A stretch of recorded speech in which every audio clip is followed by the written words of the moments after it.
If you are tired of consistently being in your go, go, go masculine energy and you are ready to just sit back calmly in your feminine energy and live a softer life, this video is exactly what you need to hear right now. I'm going to be teaching you ways how to start living a softer life and simultaneously tap back into your feminine energy all at the same time. Let's get into it.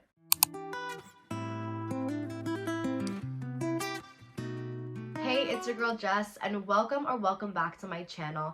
If you're new here, I am a manifestation and inner work coach who helps guide you through all of your limiting beliefs so you can start manifesting and living your dream reality and simultaneously tap back into your delicious feminine energy. If I sound a little bit different, I'm just getting over a cold, but nothing is going to stop me from getting this message towards you and teaching you how to start living a softer life. I know it's the new year, it's the first week of January, and if you have all of your goals, if you've watched my tutorial on how to actually create a vision board and use it properly, you're probably like, but Jess, I have all of these goals ready. I want to get these done right now.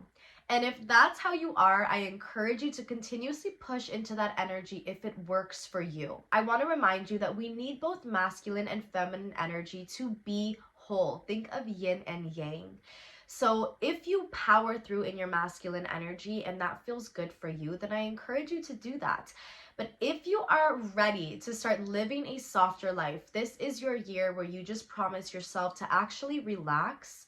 This video is going to help you so much. And no, it does not mean that we're waiting around. It doesn't mean that we're not taking action. All we're doing is creating spaces for ourselves that help us thrive. You would be so surprised at how much more you accomplish, how much more you attract and receive when you actually let go of that control, take action when it feels good, and start creating from your feminine energy. So no, in this video, I'm not going to tell you how to live a softer life by wearing makeup and changing your clothes. Even though those things may help you, and if that's what does, then of course do those things.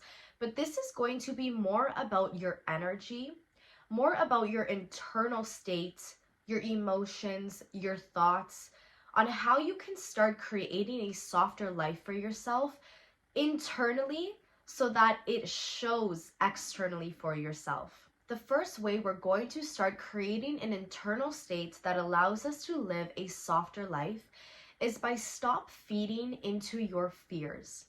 Now, this is a huge topic. It's something that I dive so deep into with my clients when we do one-on-one coaching. We really dive deep into limiting beliefs, into fears, on what's really holding you back, what you are feeding into. And if you're at the point where there's certain things, certain thoughts that don't align with who you want to be anymore, it's a great place for you to arrive at, because you're realizing that I don't want these fears anymore. I don't want these thoughts anymore. Therefore, they must not be my truth. And if they must not be my truth, then I'm sick of making them my reality. And the only way that we can do that is by changing our internal state first, okay? I have so many videos on how to manifest, how to change your circumstances and your thought patterns, on how to manifest better. It all starts with eliminating your limiting beliefs and your fears. So when I say stop feeding into your fears, what does this mean exactly? Well, if you've had fears and limiting beliefs for months, sometimes even years, okay? Typically, these do stem from childhood. The only reason that you carry them is because your brain, your conscious mind, is in repetition. It's in the pattern of waking up and having these fearful thoughts every single day. And that's why they feel so real. That's why they feel like your truth and why you see them in your reality, because they're your dominant thoughts. But it doesn't mean that they're true. It's just that the brain loves familiarity. And so you've gotten into this pattern of thinking these fears, these limiting beliefs for so long, or maybe even just for a week, but they're constantly your dominant thoughts, that they feel true, they feel real. Now, When we come to the point and the realization that we don't want them anymore, it's our biggest breakthrough, because we're realizing that this does not align with who I want to be anymore. These thoughts, these fears, they are literally holding me back. And this can look like anything in any situation, whether it's relationships, trying a new career that you maybe were scared to because of money fears or limiting beliefs, traveling, maybe you've had the desire to live in a different country or a different city, and your fears and your limiting beliefs start to kick in. That's us feeding into our fears. When we have that excited feeling and we think, oh my goodness, this feels so good, right? We feel it in our gut. That's creating from our feminine energy. We have this excited feeling.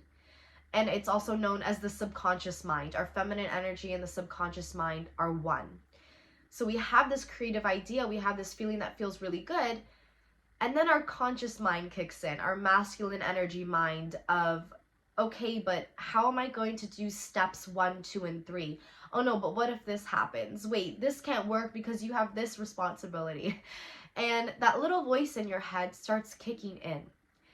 This is what stops us and prevents us from actually following our intuition, from living that softer life of having a strong intuition, following our emotions, because that little voice in our head is consistently holding us back. A way to stop feeding into our fears is, number one, be aware of everything that you're digesting mentally.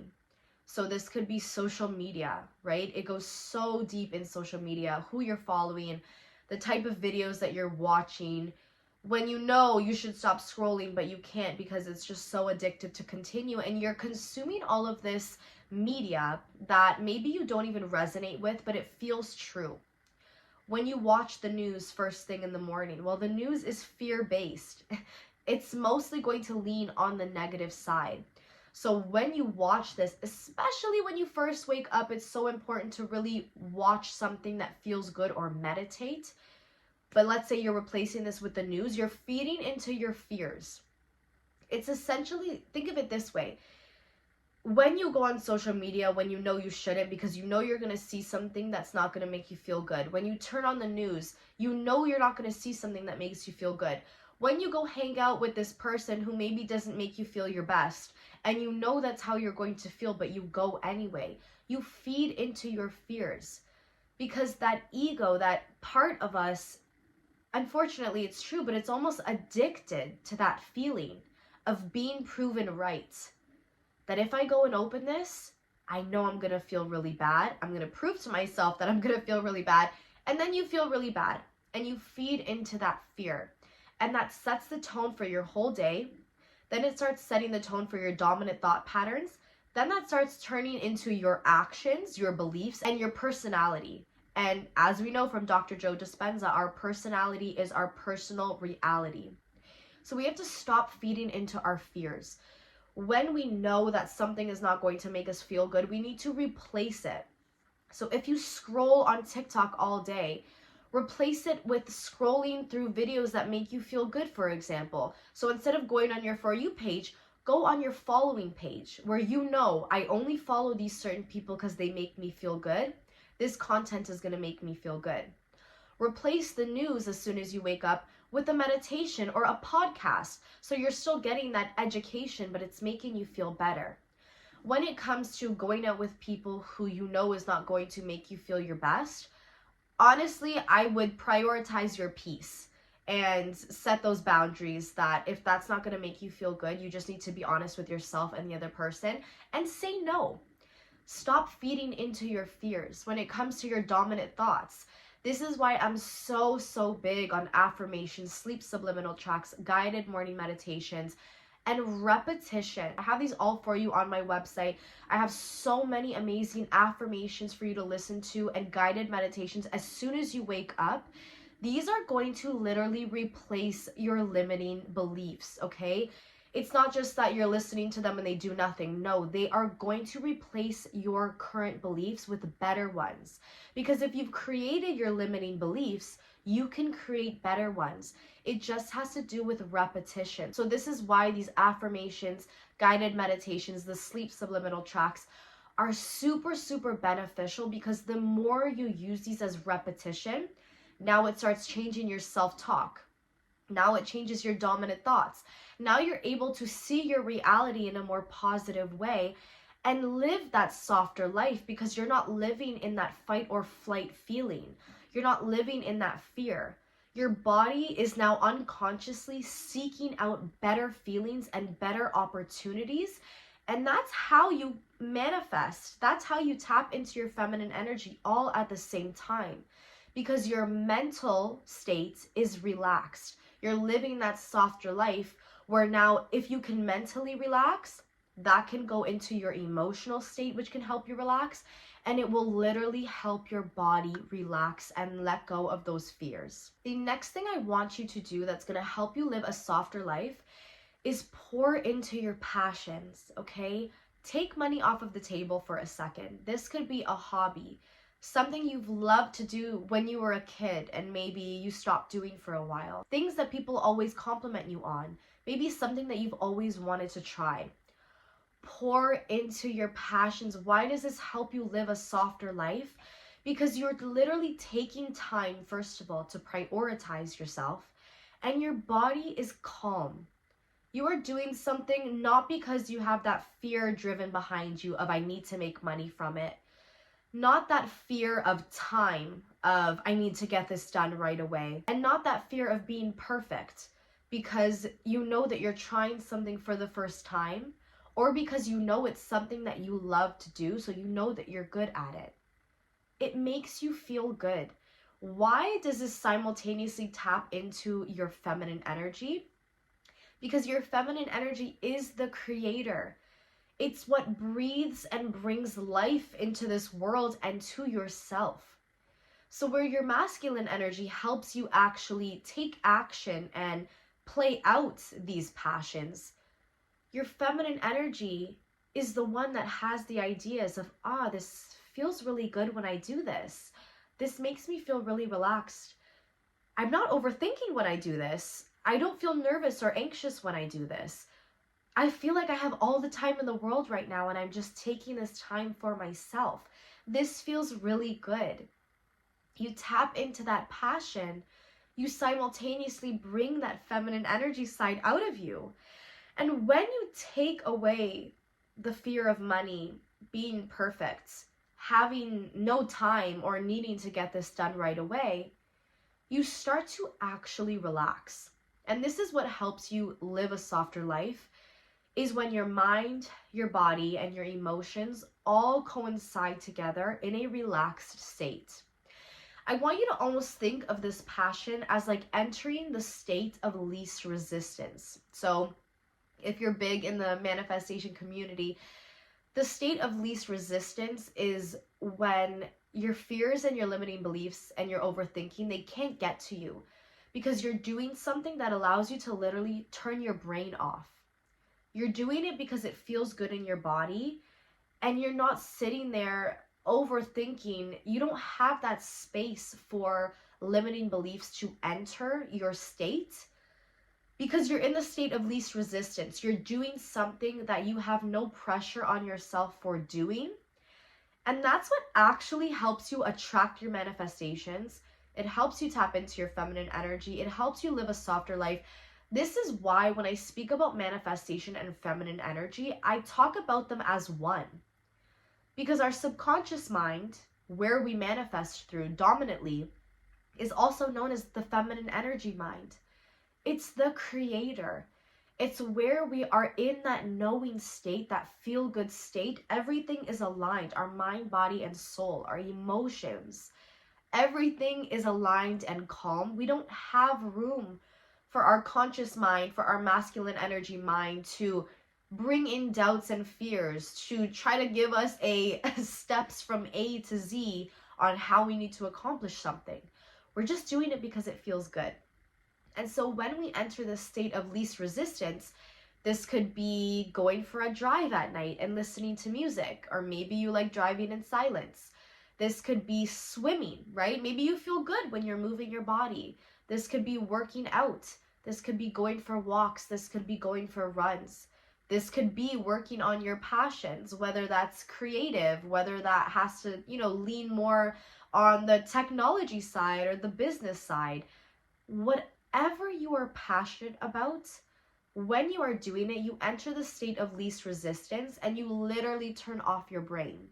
So this is why you're able to tap into your feminine energy and live that softer life, because you're not overthinking. You're actually just so calm and at peace in the present moment that the past and the future, they don't exist and they're not relevant to you.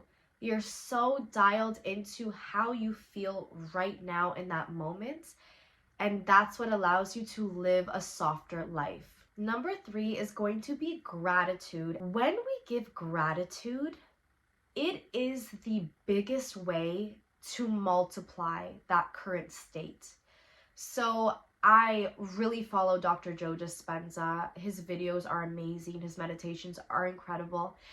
And he is very big on speaking about gratitude. And I've done this for years, right? I've journaled every morning. I'll write 3 things I'm grateful for. But I never really understood how to actually apply it the way that Dr. Joe Dispenza outlines it. And not only do we give gratitude, but we allow ourselves to get into the feeling state of feeling grateful. Now, why is the feeling state so important? Because the visuals, thoughts, they're just that. They're just thoughts, they're just visuals until we give it an emotion. And think about it. Do we want to be in the emotional state of fear, or do we want to be in the emotional state of feeling good? Now, I know that's easier said than done, but the truth is you have the choice. You are the creator. Nothing is controlling you. Those fears do not control you. So the same way that you are choosing to feel that state of fear and feel those emotions, you can change that frequency. Like, it's almost like changing the radio station. Tap into that feeling state of gratitude, and now you're in the emotional state of abundance, of excitement, of joy. Even if nothing around you is happening, even if you haven't received all of your desires and the only thing that you can think of is one thing that's, happened to you today that you can be grateful for, run with that feeling. First of all, you need to give gratitude first and feel your desires before you actually see them in your 3D reality. I know I'm going back and forth with manifestation and feminine energy, but I do believe that they all coincide. And when we give gratitude first, it allows us to multiply that feeling state of feeling good, of, oh my goodness, I get to wake up in my warm bed today. It's snowing for me outside right now, so I am super grateful that I have a home that I can just stay nice and warm inside. Oh my goodness, I get to make an amazing breakfast with the food that I have in my fridge today. Oh, I get to wake up and, speak to my family and my friends today. That makes me feel so grateful. That's what allows you to enter that abundant state, that feel-good state, and that's what actually multiplies. Because think about it, if we're constantly thinking about our fears and our limiting beliefs, that's what's going to multiply. That's what we're going to see in our reality. And it's going to create such a disconnect in our bodies. It's going to create anxiety. And that's the opposite of living a soft life. That's why the internal state is super important before anything physical or materialistic. So when we tap into those feeling good emotions and that good feeling state, that's what multiplies. So you just need to choose, what do I want to multiply? Do I want to wake up and the first thought I think about is how, oh my goodness, I have to get ready and go to this job that I don't like? Or what can I choose to be grateful for today? I get to wake up in a warm bed. I get to have a really good breakfast. And okay, maybe this is not my dream job, but I get to get out of the house today. I get to make money. And maybe I get to be introduced to new people and new opportunities that are going to lead me to my desires or where I have to go. And that's how we seek opportunities. That's how opportunities flow to us. That's how we live that softer life, because when we tap into that grateful feeling and we give gratitude, even just for things that we may, look over or miss during the busy day, that's what's going to help us multiply that feeling good state. And when we can be grateful for things that we overlook throughout the day, life is going to bring us so many more opportunities. It's going to bring our manifestations so much faster to us because we're in that high vibrational energy. And it allows us to live a softer life because we're being more optimistic. We're not looking for problems. We're looking for things that make us feel good, even if they're tiny to us now. Thank you so much for watching. I pray this video helps you understand how to live a softer life. And I really, really encourage you to use these steps in the new year and really apply it to yourself, really apply it to your internal state. If you want to dive even deeper, this is exactly what I go over in my coaching calls. And this is what's really going to help you just eliminate all of those limiting beliefs and start living in the identity and the reality that you so rightfully deserve. Like this video, comment your favorite step on how to live a more softer life. Share this video with someone who needs to hear it the most. And if you haven't subscribed yet, you are definitely missing out. I'll see you in the next one.